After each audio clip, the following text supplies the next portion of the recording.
Housemates, magsisimula na ang unang Big Jump Challenge.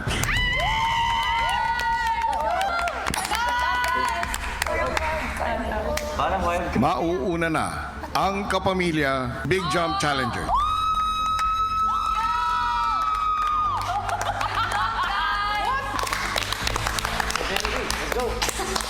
Go guys! Let's go! Kapamilyas! Good luck! Maging parte po ng Ultimate 8, yun na rin po ang aking goal po talaga sa simula pa lang. Alam po natin lahat na malaki po talaga yung stakes dito. Kaya I was focused, kuya. I was locked in. I was ready to play the game, kuya. Lela at Joaquin, ito ang inyong kapamilya Big Jump Challenge. Napakalaki ng nakataya sa pagsubok na nag-aantay para sa inyo. Kapwa ninyong pinatunayan na karapat-dapat kayo para sa pagkakataong ito. Kaya Lela at Joaquin, tandaan, matapos ang hamon na ito, isa sa inyo ang opisyal na makakaabot sa big night ng edisyong ito.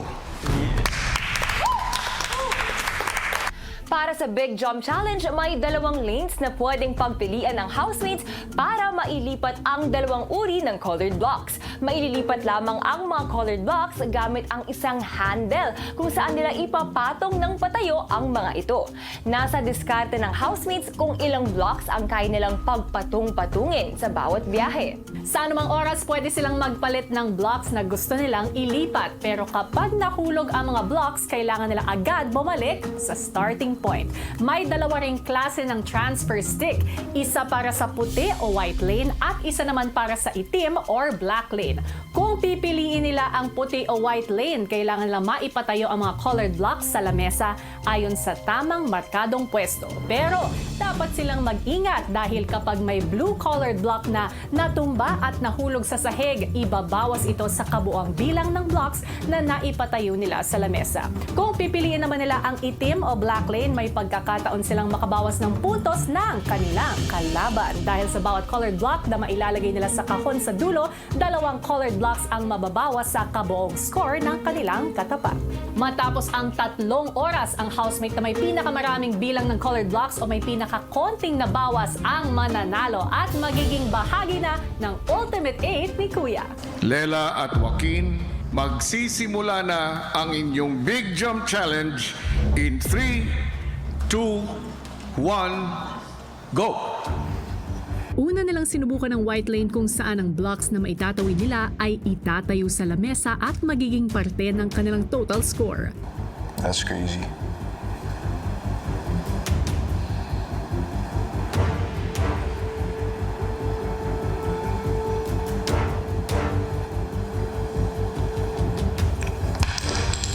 Naging diskarte ko po ay ikapa kung gaano kasensitibo yung block sa stick. As in, nanginginig po talaga yung kamay ko. Siguro dahil sa kaba. Ang pinakaunang diskarte po, kuya, na naisip ko is dumaan po dun sa white lane po para may maipon po akong points.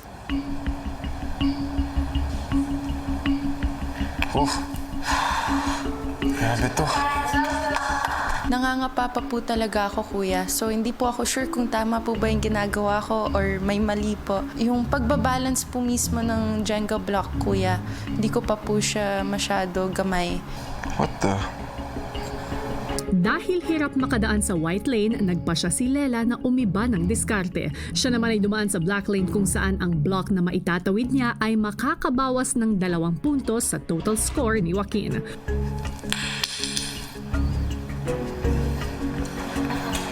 Nung sinubukan ko na po yung black lane, ginawa ko po siyang parang training ground, kuya, para wala po akong matamaan na Jenga block. Grabe ka na, Lela. Umaabante na po si Lela. Medyo kinabahan na po ako.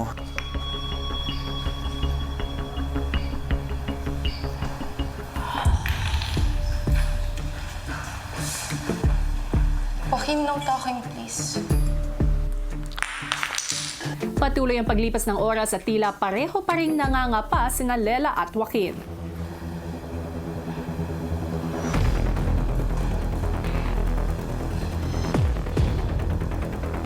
Gusto ko po talaga maipanalo to para na din po meron na din po akong mapatunayan. What the? That's crazy.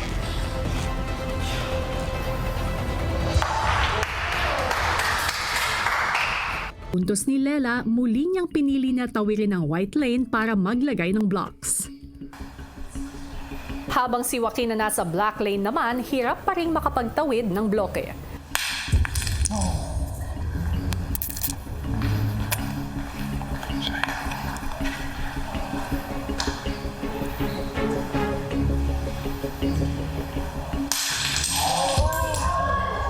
Dami ko na pong nasisipa kuya at natatamaan po na colored blocks. Tapos kakastart pa lang po kuya ng game, kinakabahan po talaga ako. Mahirap po talaga, lalo na po pag naglalakad pa po ako habang may binabalance po akong Jenga blocks. Nag-iba rin po yung strategy ko. White.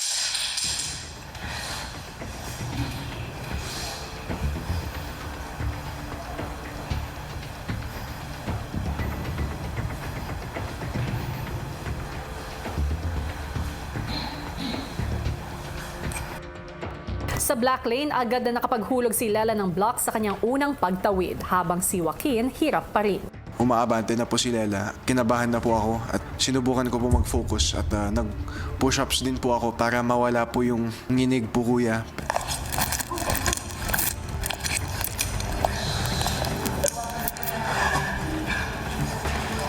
Promise. It's gonna work.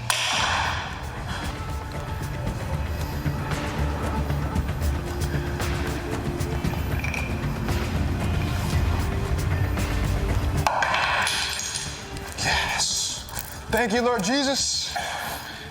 Sa wakas po, kuya, nahulog ko po siya sa loob ng box at sobrang naging masaya po ako. Sumakses man sa kanyang unang bloke, sa sumunod niyang pagtawid ay bigo na ulit si Joaquin habang si Lela mukhang nagamay na ang black lane.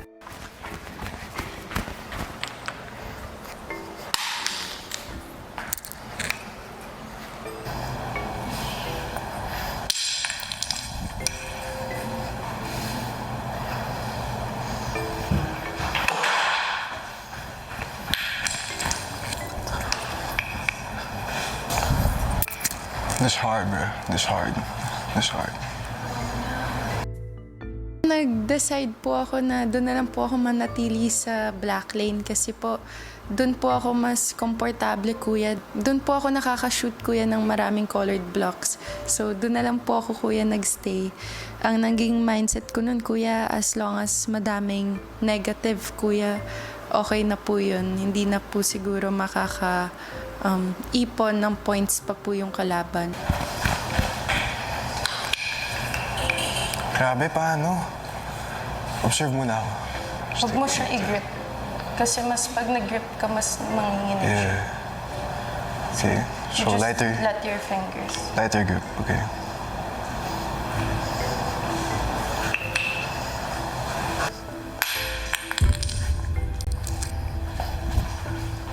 Wax your fingers.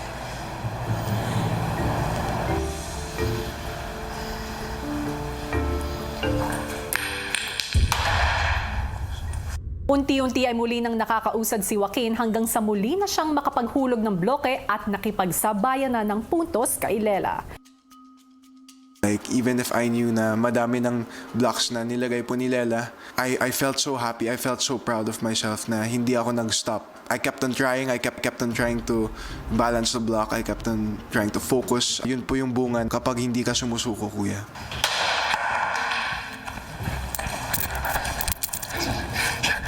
Matapos ang isang oras, isang anunsyo rin ang narinig mula kay Kuya. Joaquin at Lela, sa puntong ito, panandalian kong isasara ang black lane. Ibig sabihin, mula sa sandaling ito, tanging sa white lane lamang kayo pwedeng dumaan. I was in the process of getting the flow, kuya, sa black lane. Bigla niyo pong sinabi na, okay, black lane closed. I'm like, okay. White lane. Harder lane. Let's go. Let's do this. Magpapatuloy kayo in 3, 2, 1, go.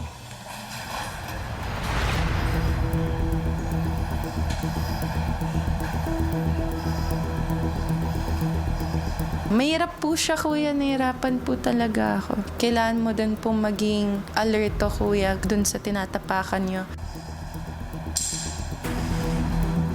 Every time po na dumadaan po ako dun, kinakabahan po talaga ako, kuya. Madalas po dun ko po nasasagi yung mga colored blocks. Actually, kuya, mas sumikip pa nga po yun na yung makitid na daan po na yun dahil pag nahuhulog po siya, kuya, mas nako-cover pa po, kuya, yung daan. Napansin ko po na mas masikip po yung daan sa white lane. Kailangan ko po talaga i-ganon yung paa ko po.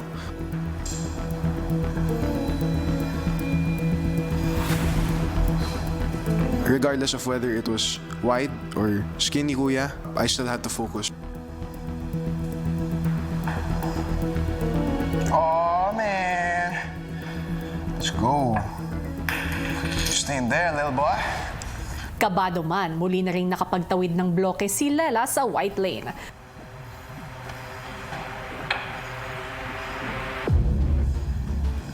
Sobrang saya ko po, kuya. Mas ginanahan po ako, mas naramdaman ko po na, kaya ko pala.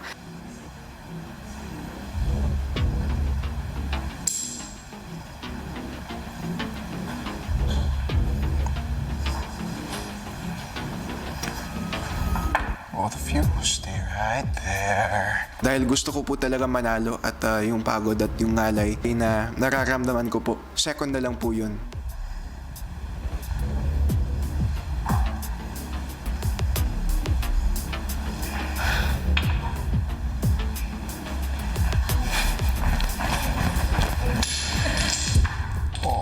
Kada hulog ng mga blocks na naka-place sa floor, para siyang suntok po, kuya. Minus points kasi po siya eh. Sa mga sumunod na minuto, mas nagamay na ng dalawa ang pagtawid sa white lane at pareho ng nakakapagdagdag ng blocks sa kanilang mga table. Thank you, Lord. I am nothing without you, Lord.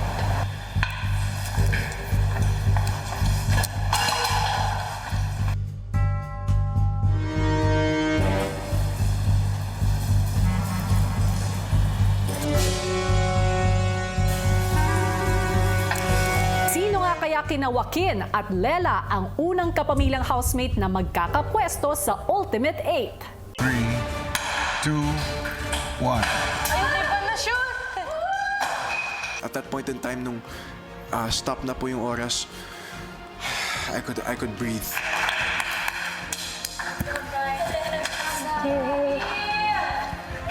Kuya, nung natapos na po challenge namin, grabe po yung fulfillment, kuya, na naramdaman ko. Galing. Good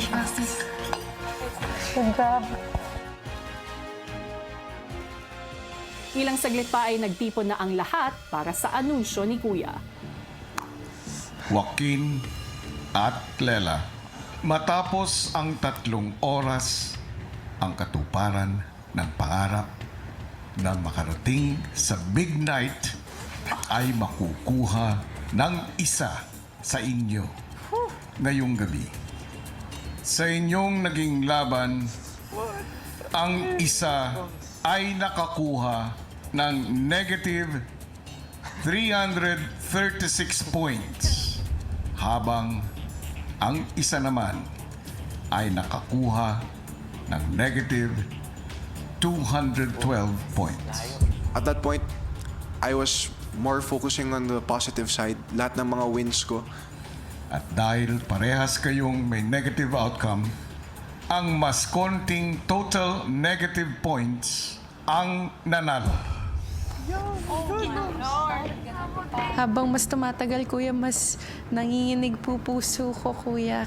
Ang pangalan na aking babanggitin ang siyang panalo sa Kapamilya Big Jump Challenge at kukunin ang kanyang pwesto sa Ultimate Eye platform bilang bahagi ng aking Ultimate 8.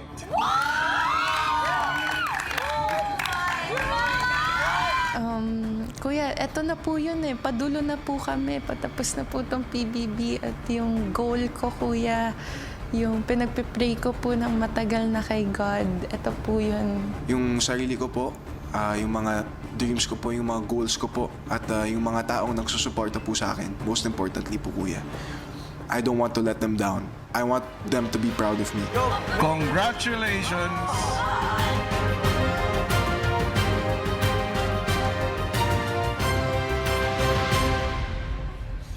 Lela!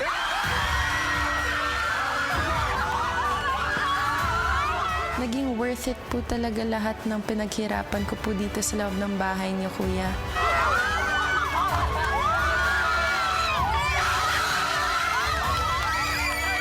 Medyo nalungkot po ako dahil talo po ako. But on top of that negative feeling po, kuya, I felt so happy for Lela po, kuya, na nanalo po siya at bahagi na po siya ng Ultimate 8. Kunin mo na ang iyong spot sa Ultimate Eye.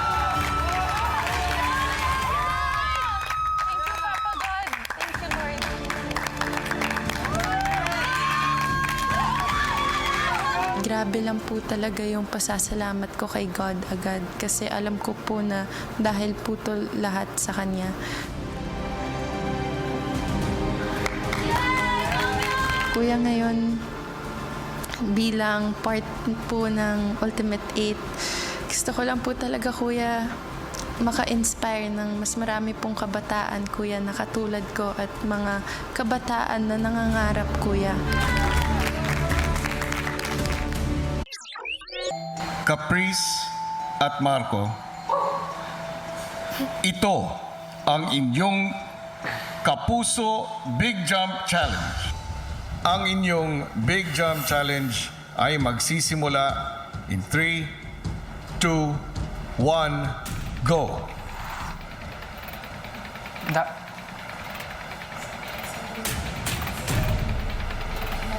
Ang naging diskarte ko po talaga is unahin po yung negative para mas makarami kagad ng points at mas magamay ko po muna yung magiging proseso, kuya.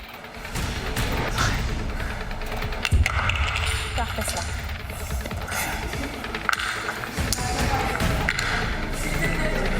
Nung nagsisimula na po kami sa challenge, may kaba pa rin po akong nararamdaman pero mas nagfo-focus na lang po ako doon sa stick and doon po sa block na kailangan po namin i-balance. DSL dito. Okay po, kuya.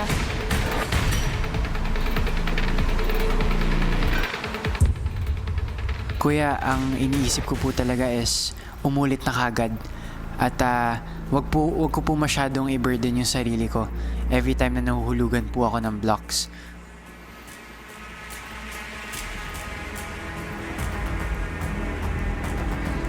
Naisip ko po na 2 blocks po kaagad yung mailagay ko doon sa box para automatic po na 4 po yung mabawas na puntos, kuya.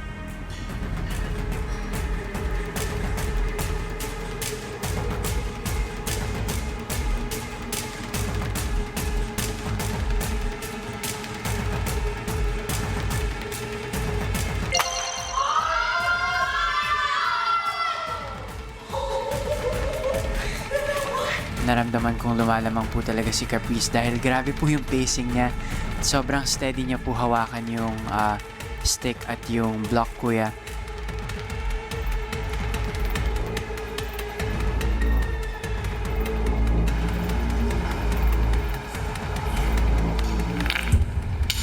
Kuya, tinry ko po ulit kung gagana po ba ulit, kuya, yung pagpatong ko po ng 2 blocks, kuya. Kaso medyo na-realize ko po na nanginginig na po yung kamay ko sa kaba, kuya.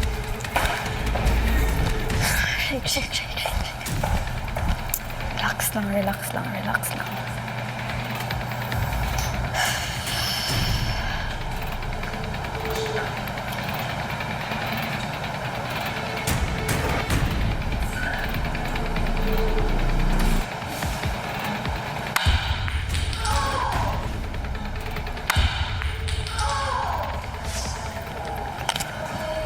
tinatry ko na bilisan naman kuya, mas lalo po ako nahuhulugan ng blocks kuya.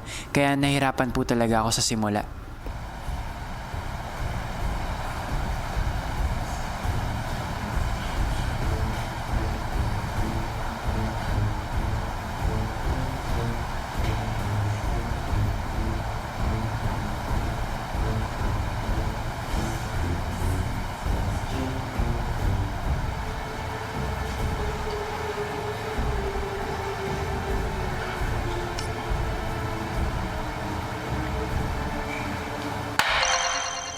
Same mindset pa rin po, same thinking pa rin po kuya na dapat every time na nagagawa ko po yun, I have to keep on improving.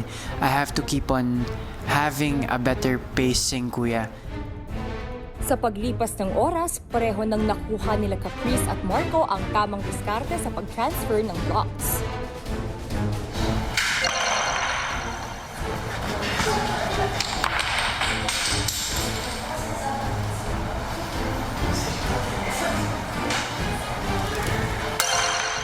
Mas gusto ko pong mag-focus sa pacing ko kuya. Ayoko pong i-pressure yung sarili ko na nauunahan po ako ng opponent ko.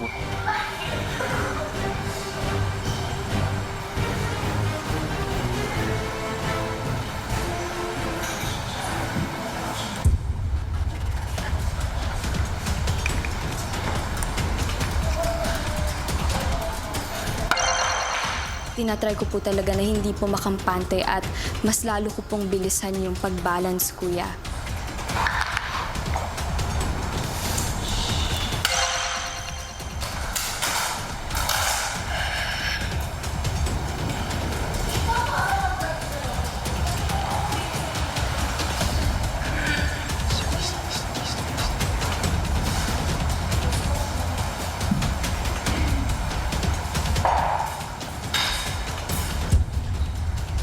Oh my days.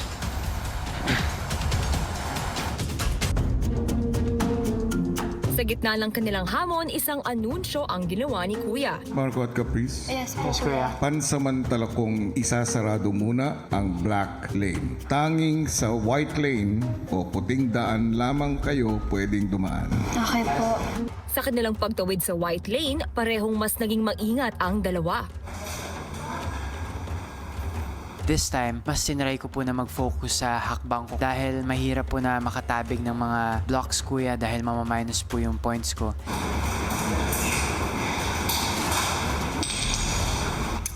Pinaka nahirapan po ako doon sa puting linya. Kada hulog po ng mga blocks doon ay makakaapekto po yun sa mga puntos ko po, kuya.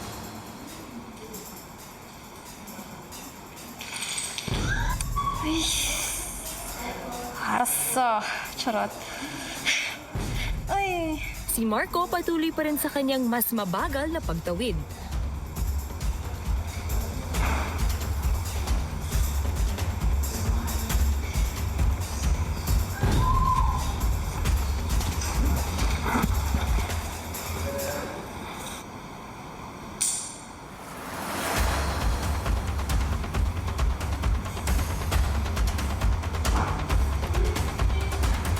Habang ang mas mabilis sa paglalakad na si Caprice, nakapagtawid na ng isang bloke. Sa totoo lang, pakiramdam ko, mas naging stable din po ako sa white lane kuya at naging tama po yung pacing ko doon nang hindi po nakakatabig ng blocks. Pero syempre, yung points po na nakukuha ko sa pagdaan sa white lane, mas maliit po katumbas ng kung ano po yung magagawa ko sa black lane kuya.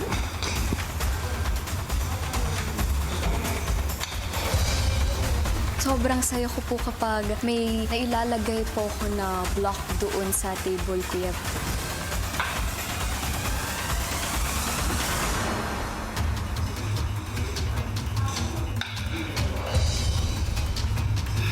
Si Marco patuloy sa kanyang mabagal na paglalakad, kaya naman kahit nakakapuntos, mas mabilis din nakakapagdagdag ng bloke si Caprice. Si Marco napansin ng pagdami ng mga bloke ni Caprice.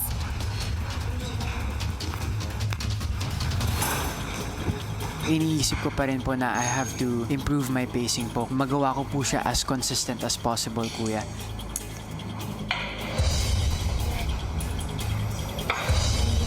binibilisan ko po talaga yung pagbalik para kumuha po ng blocks para mas magkaroon po ako ng maraming oras magtawid ng blocks.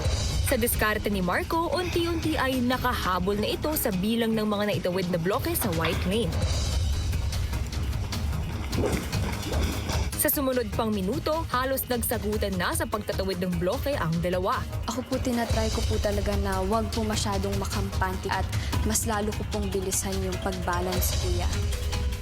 Nag-focus din po talaga ako sa sarili ko at trying to better my pacing. Inisip ko po na sarili ko lang po yung kalaban ko and I just have to do better every time, kuya. Sa huling oras ng laro, may anunsyo muli si Kuya. Marco at Caprice, sa puntong ito ay muli kong bubuksan ang dalawang lane patungo sa dulo.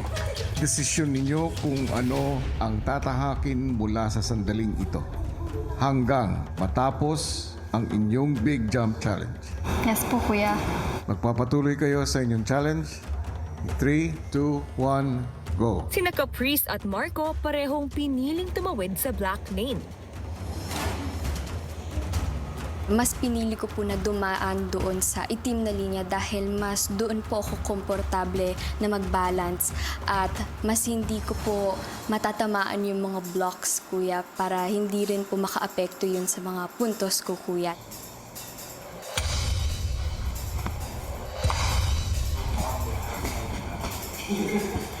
Pinili ko rin po siya dahil mas magiging convenient po para sa akin na dumaan po sa lane na walang harang. Mas efficient talaga siya at mas less po yung magiging damage.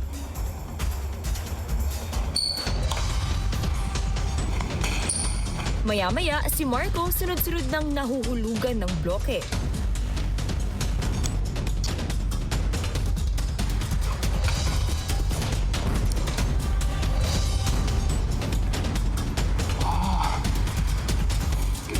Mismong yung block po at yung hawakan na hindi po siya ganun ka-flat. Para mas maging maayos po at stable po yung blocks, kuya, tinatry ko po na ikaskas para mas mag-flatten po parehas, kuya. At kapag pinatong ko po, mas maging stable po siya pagka hinawakan ko na po.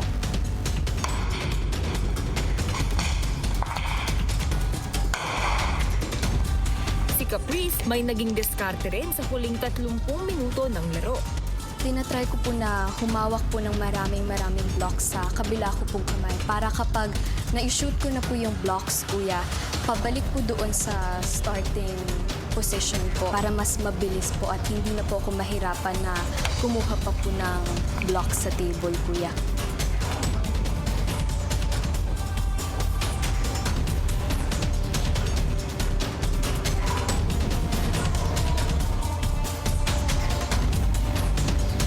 Sa huli, kaninong mga diskarte kaya ang mas maging sapat para makuha ang unang pwesto ng Kapuso sa Ultimate? Sa huling 20 minuto, tila nagkakasunod-sunod ang hulog ng blocks ni Caprice sa black lane.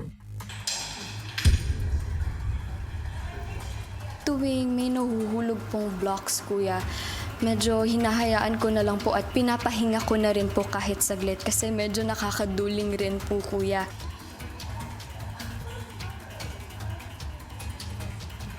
Mas nagsa-step up po ako, kuya. Mas ginagalingan ko po kapag may nahuhulog na mga blocks, kuya.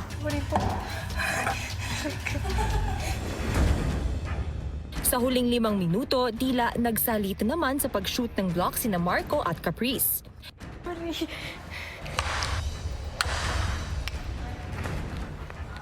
Kahit gaano po kahirap yung magiging hamon o kung ano man pong task, kuya, iniisip ko lang po talaga na gawin yung best ko.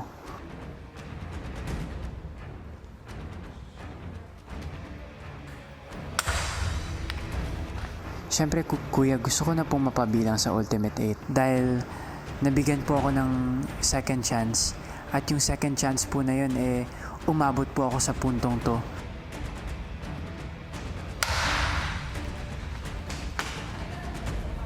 Kahit ano man pong mangyari, magtitiwala lang po talaga ako sa sarili ko at ibibigay ko po yung best ko. Kaya habang ginagawa ko po yung task, ginawa ko po talaga yun, kuya. Tinatry ko pa rin po talaga yung best ko, kuya, kahit mahirap. Dahil alam ko po na ang big jump po na ito ay ang magpapalagay po sa amin sa Ultimate 8.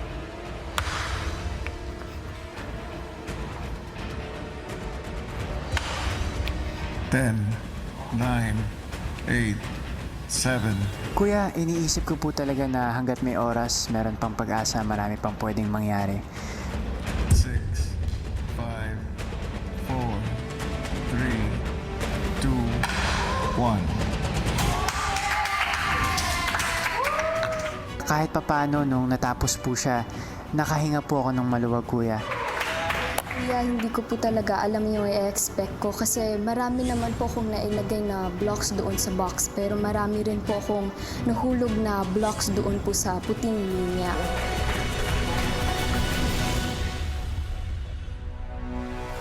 Ilang saglit pa ay ibinigay ni Kuya ang mahalagang anunsyo.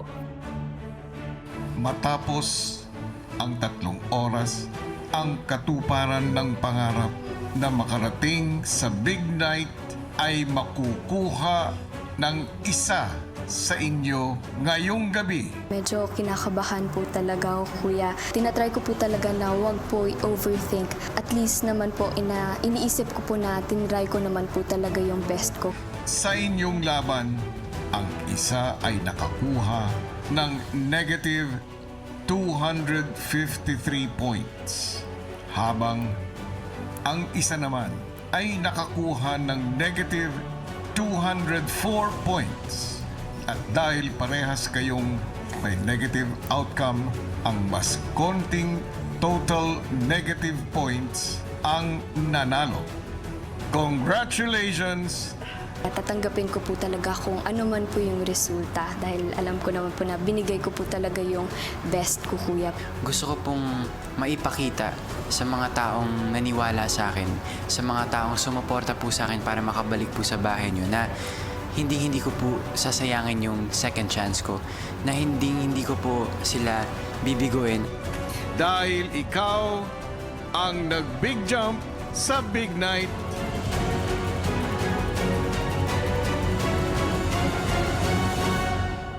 Caprice!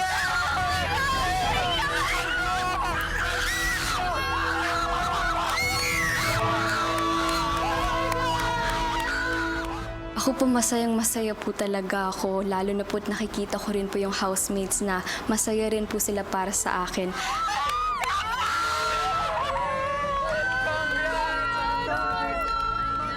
I'm really happy po talaga.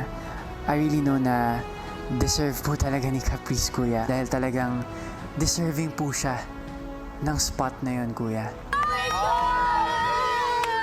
Natatandaan ko rin po at naaalala ko po lahat ng motibasyon ko para po sa Big Jump Challenge na to kung hindi po yung mga family ko at lahat po ng sumusuporta sa akin, Kuya. Caprice, Yes po, Kuya. tungtungan mo na ang iyong pwesto.